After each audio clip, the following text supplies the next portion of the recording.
Look at you, standing there in the quiet after the noise, after the applause died, after the golden berries stopped shining. Yeah, you know exactly what I'm talking about, because they really believed in that little fairy tale they built around him. The polished smile, the spotless reputation, the boy wrapped in sunlight like some divine insurance policy against people like you. The one they whispered about in rooms you weren't allowed into. The one they paraded around like proof that the system still works. Their golden boy, their clean hero, their shining little weapon. And then they pointed him at you. Oh, you didn't see the meeting, did you? You weren't in that room when they made the jewels only shine, because demons are lurking behind them. But you're something worse. You're both. That's what terrified them. Because when the golden boy stepped forward with his perfect lines, his rehearsed morality, his polished hero routine, he expected you to play the villain. But you didn't. You smiled. Then suddenly the crowd saw something they weren't prepared for. The saint inside the psychopath. The demon, hiding behind the angel. You answered calm when they expected rage. You stayed silent when they expected a meltdown. You let the tension stretch, and stretch, and stretch, until the whole room started to feel it. Then that's when the cracks appeared. Not in you, in him. Because the golden boy had never been trained for unpredictability. He'd been trained for applause. He knew how to win scripted fights. He knew how to defeat obvious enemies. But you weren't obvious. You were the paradox. You were the storm that smiles politely before it erases the coastline. And the moment he realized that tiny flicker in his eyes, oh, the crowd saw it too. The hesitation, the confusion, the terrifying moment when a hero realizes he might be standing in front of something he doesn't understand. That's when everything flipped, because the audience stopped looking at him as the savior, and started wondering about you. Who are you? What are you? How did the problem suddenly look so composed, so dangerous, so certain? And suddenly the golden boy wasn't shining anymore. He was sweating. See, pain does something interesting to a person. Most people break under it. The rare few. They evolve. Every insult you swallowed, every betrayal, every time they laughed when you warned them you were changing.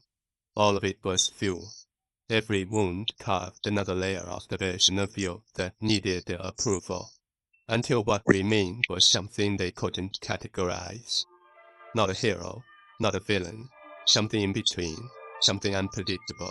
And unpredictability. That's the one thing power structures cannot control. That's why they built the golden boy. Predictable morality, predictable reactions, predictable victories. A shiny little algorithm in human form. But you're chaos with discipline. And when chaos meets a perfect system, the system collapses. Not loudly, quietly, publicly, painfully. So when the moment finally came, when the golden boy made his move, delivered his speech, tried to expose you in front of everyone, you didn't panic. You let him talk. You let him shine. You let him stand in that spotlight they built for him. And then, you shifted the angle of the mirror. Just slightly. Just enough for the audience to see something behind the glow.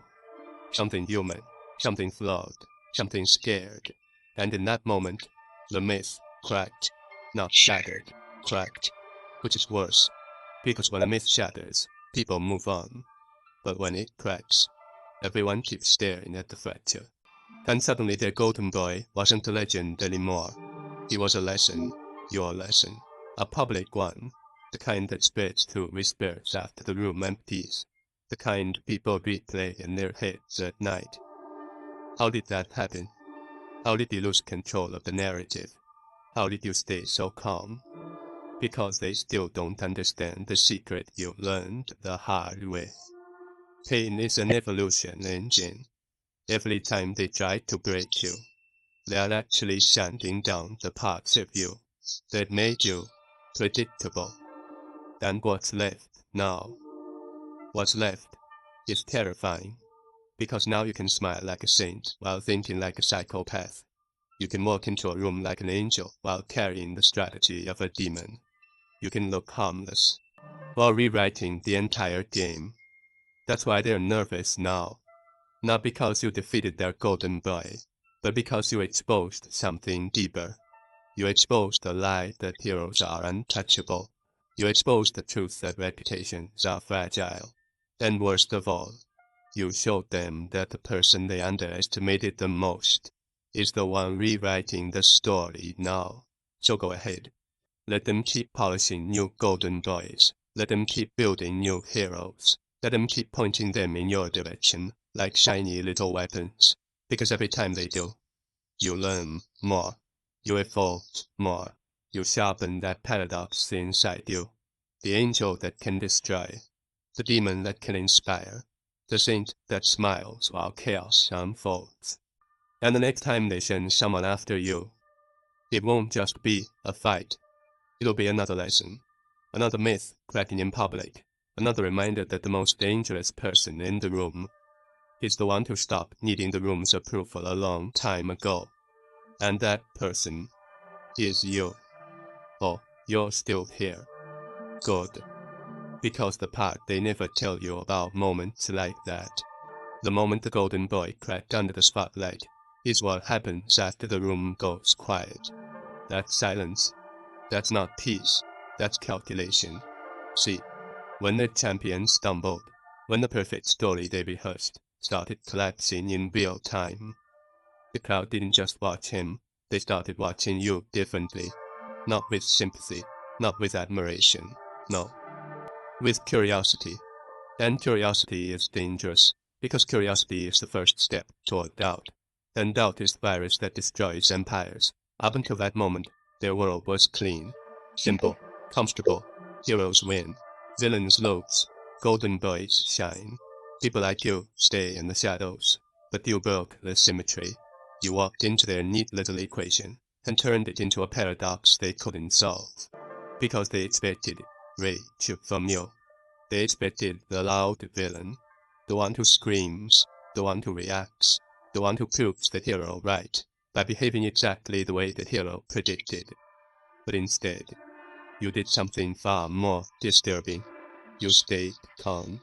You stayed precise. You let the golden boy swing his sword in front of the crowd, while you quietly showed everyone that the sword was made of glass. And once people see that, they can't unsee it. That's why the silence after your moment was so heavy. It wasn't applause. It wasn't outrage. It was something worse. The sound of hundreds of minds recalculating reality. You could feel it, couldn't you? That strange shift in the air. The moment when the crowd stopped seeing you as the problem, and started seeing you as the unknown variable. And let me tell you something about unknown variables. They terrify systems, because systems are built on prediction. Predictable behavior, predictable enemies, predictable outcomes. But you broke that contract. And once someone breaks the contract of predictability, they become impossible to contain. That's when the whispers start. Not loud ones, not quiet ones. The kind that travel through hallways after midnight. Did you see what happened? Something about that felt. Oh, you're capable of flipping the narrative. And narrative is power. Whoever controls the story controls the crowd. For years, they built the story about you. The troublemaker, the outsider, the unpredictable threat. But now the story has a new chapter. The chapter where the outsider stayed calm, and the hero cracked. That's the chapter people can't stop rereading in their minds. And every time they replay it, your reputation grows darker. Not evil, darker, mysterious, unpredictable. And unpredictability is the ultimate psychological weapon, because humans can handle danger. They prepare for it. They train for it. But uncertainty makes the mind spiral. It forces people to imagine scenarios worse than reality, which means, from this moment forward, you don't have to do half the work anymore. Their imagination will do it for you. They'll exaggerate your calmness. They'll mythologize your silence. They'll whisper stories about how you dismantled the golden boy without even raising your voice. And every whisper, every rumor, every nervous glance in your direction is another brick in the legend they accidentally started building for you. And here's the beautiful irony. You never asked for it. You didn't chase the spotlight. You didn't demand recognition. You simply refused to break. And sometimes, refusing to break is the most violent thing you can do to a fragile system. Because systems depend on compliance. They depend on people collapsing under pressure. They depend on rebels eventually apologizing for existing. But when someone like you appears, someone who absorbs the pressure, assesses the pain, and then uses both to sharpen their mind, the system begins to realize something terrifying. The villain they created is evolving into something they can't classify anymore. Not hero, not monster, something more complex, something quieter, something far more patient. And patience, my friend.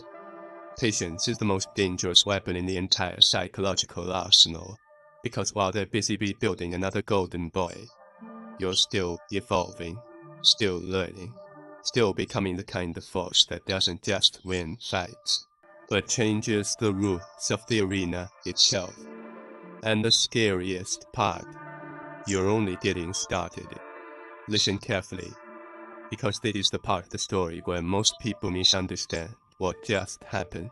They think the moment already passed. They think the scene ended when the golden boy stumbled, when the room went quiet, when the crowd walked away, carrying that strange, uneasy feeling in their chest. But that was only the opening move. See, public moments like that don't just disappear. They echo. They travel through minds like electricity, through wet wires. Long after the lights go off, people keep replaying them. They replay the tone of your voice. They replay the calm in your posture. They replay the exact moment the golden boy realized the script in his head was useless. And every time they replay it, something subtle happens. The story mutates. At first it's simple. Something weird happened. The golden boy didn't look so confident. That other one stayed calm the whole time. But then the whispers evolved. He controlled the room. He saw it coming. He knew exactly what to say. And eventually, you become something even more dangerous than a victor. You become a symbol. Now here's the paradox nobody warned you about. Symbols are powerful, but they're also targets. The moment the system realizes someone is turning into a symbol, it panics. Because symbols inspire other people. They spread ideas. They ignite courage in places the system thought were permanently quiet. So what do you think they'll do next? Oh, they won't admit defeat. Systems never do. Instead, they'll start rewriting the story. They'll say the golden boy was having an off day. They'll say you got lucky.